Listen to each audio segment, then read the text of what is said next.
Hello YouTube, welcome to my YouTube channel, and today I am going to be reviewing Doctor Who Season 2, Episode 7, Wishworld. Yes, I know it is a bit late. This is a two-part episode because this is the season finale.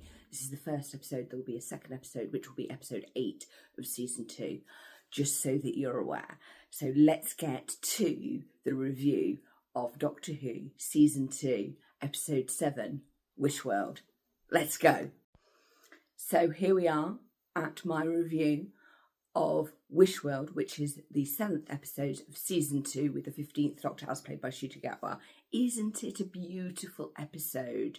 You've got Mel, who is the 6th and 7th Doctor Classic Who companion involved. We've got A. Rani and the Rani being played beautiful. We've got Conrad with his perception filter, which he's wished using the lovely seventh son of a seventh son, that god from the pantheon. Isn't it wonderful how everything's included in this? It all fits nicely together so well. We've got Unit being an insurance company, which is frankly an insult, but moving swiftly on. It is absolutely a brilliant episode on so many levels, and I'm liking the fact that the Doctor and Belinda, the companion, didn't lose the wish on them. It took time. I'm loving that. I'm loving that we got to see Rogue again in that little clip. Spoiler warning. I'm loving the fact that we got to see Belinda's mother and her grandmother. I'm loving the fact that Ruby Sunday was involved. I'm loving the fact that the disabled wheelchair user from Unit was involved. We got to see, because Conrad's perception, he's ableist and a white man and doesn't have a disability, therefore disabled people in this world are not seen. But I'm also loving the fact they still get to keep their tech, the wheelchairs, but they don't need medication for some strange reason because it's a magical world. So it's really fascinating. The creatures, the bony creatures that look like a plucked chicken. Good old Tegan. That's the Classic Who companion. Those plucked chickens are actually servants of Omega. I love the fact that he's now bred to 3 and he's massive. If you go back to Classic Who, in the Omega episodes, and there are Omega episodes, we will be getting to who Omega is in a minute. He has this servant called Zygon, I forget whatever his name is, but he's described as looking like a plucked chicken, and he is basically a bony chicken. And these creatures that are there but aren't there, I see them as servants of Omega. I love the fact that Russell T Davies has included Zergon in this. Loving the Bone Palace. I really like that as a motif. I think that's fascinating. I'm loving the fact that if you see the Rani, not a Rani, it's seen as a great honour. She's like a witch riding by. I'm loving the fact that she's got a bone-sonic screwdriver. Yes, we do need that, and the plushies of the Digadoo bird, whatever that is, and the Meep the Beep, please. Meep the Beep. Thank you. Merch request has gone out for all the Whovians. Thank you so much. Yeah, Omega. Okay, this is going to be an info dive on who Omega is. Omega is the engineer. Omega isn't actually his name. It's a grade that he got whilst he was at the academy. He was a scientist. He had the bright idea of blowing up, it's either a black hole or a star, and using that energy so you could travel in time. This got him the worst grade ever. He got him the Omega grade, and basically they were like, nah man, that's insane. But somehow he still got funding to do it because his pal Rassilon was also a scientist at this time, backed him. Rassilon wasn't a politician at this point. He was actually a scientist working with Omega. It was only later that he had to drum up support for Omega's great idea that he became a politician, and this is when they separated. So Omega engineer, Rassilon became a politician and the president of Gallifrey elect, as we saw in Wishworld. Love the alliteration there, Russell T Davies, always good for me. I also like the horse riding through and the different sets and scenery, and the fact that we weren't in one place all the time. I'm loving the fact that Belinda did the running because her doubts are there and being expressed. Love that. Love that she also didn't get called out for it or taken away by a Rani police. Anyway, back to Omega and Ras. So Ras is now a politician. He's given up his scientific ways because Rassilon, he's responsible for the Time Lord's immortality. whatever that may mean. Is it the regeneration cycle? I do not know. We don't know where the timeless child fits into this lore, by the way. This is classic Who lore. Omega is the engineer. The engineer engineered time travel. Shocker.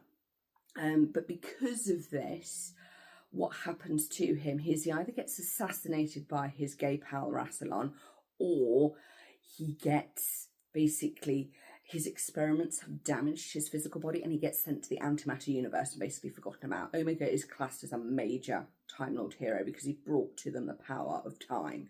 He's the reason the TARDISes can travel in time, because they basically replicated this experiment, you know, this excellent idea that was in no way given the worst grade. Yeah, it was given the worst grade. Omega. Omega is Omega. It's got nothing to do with being a god or anything like that. Omega is actually a folk hero. He's well beloved by the Time Lords because their ability to travel in time is how they structured their world, and only certain Time Lords, as we've seen, were initiated to go to the Academy by Rassilon and by Omega, when Omega wasn't in the antimatter universe, you know, before he got flicked away for being dangerous.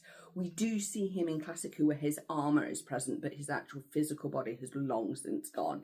So he's kind of like wearing his armour as a container for himself, but even the armour isn't real. He's all made of antimatter stuff. That's why he's gone under the underneath.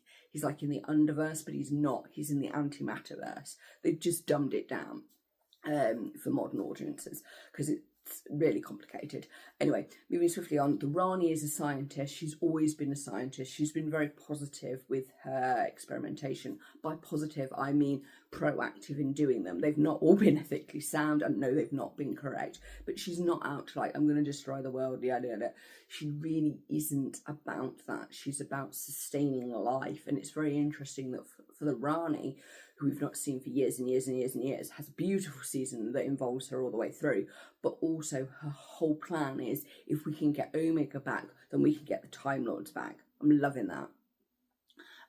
So if Poppy, spoiler warning, is the Doctor's daughter from the Space Babies, if all of those children are from the Doctor's DNA, then that basically makes him the timeless child. I'm loving the fact that we've included that in, because Russell T Davies wasn't going to develop it, but he wasn't going to ignore it either, which basically means he's going to recreate Gallifrey 0.20. Because remember, the original Gallifrey is in that pocket universe, tucked away right before the point of impact, where it goes, where the Daleks blow up. Love that. Yeah, there's a lot of Doctor Who lore, sorry. So this episode is really, really good. You've got the ableism, you've got wanting everybody to be like the 1950s, 1940s. You've got the slips. I'm loving the fact that it's represented by these teacups that just fall. I like that. I like the orange motif all the way through it. I like the fact that Belinda and the Doctor could have that relationship that could be romantic. It's always hinted at, particularly in modern Who, that the companions could be, whether they're a boy or a girl or whatever, it doesn't really matter. I'm loving the fact that we got the Rogue cameo. I'm loving the fact that Rogue is like, here's my report of the terrible world that you sent me to. Yes, it's collapsing in, but I still love you. You know that. So I liked that. And people have said, oh, it's like Captain Jack. And I'm like, yeah, it is. So we've got all these links, and it's worked so well. And the episode was really good because the illusion, the fake world, never really died, even though people questioned it, even though the people with disabilities had their doubts, but they could see beyond that. They were like, yeah, Conrad is still an incel because he's not allowed out. He's still trapped in that room being fed sandwiches, but he's exhausted and he's not quite going how he wants it because he flooded South Africa. But that, that terrible baby. Oh, he was terrifying, wasn't he? The god of dreams and wishes. Oh, it's really, really good. 10 out of 10. This is like 10 out of 10 episode, 5 out of 5 from me. I'm really enjoying the writing. I'm liking the fact that the illusion only hasn't broken, because Belinda's still there. You get them in and out, which allows you to enjoy the story and allows the story to build up layer by layer by layer by layer. I love that.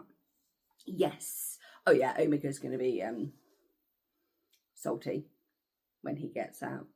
He generally whines a bit and moans, mostly about being abandoned and left and ignored by Time Lord society. It's like, no, they revere him as as their founder. He gave them time.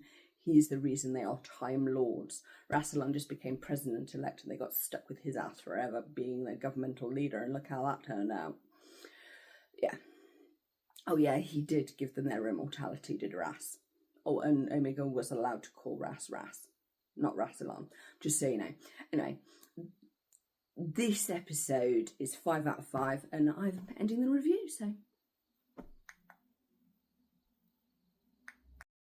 Thank you so much for watching my review of Doctor Who, Wishworld, Season 2, Episode 7 of Doctor Who, with the Doctor being played by Ncuti Gatwa as the 15th Doctor. Please like, comment and subscribe, and don't forget to click the notification bell for my latest video. Thank you so much for the support, and goodbye!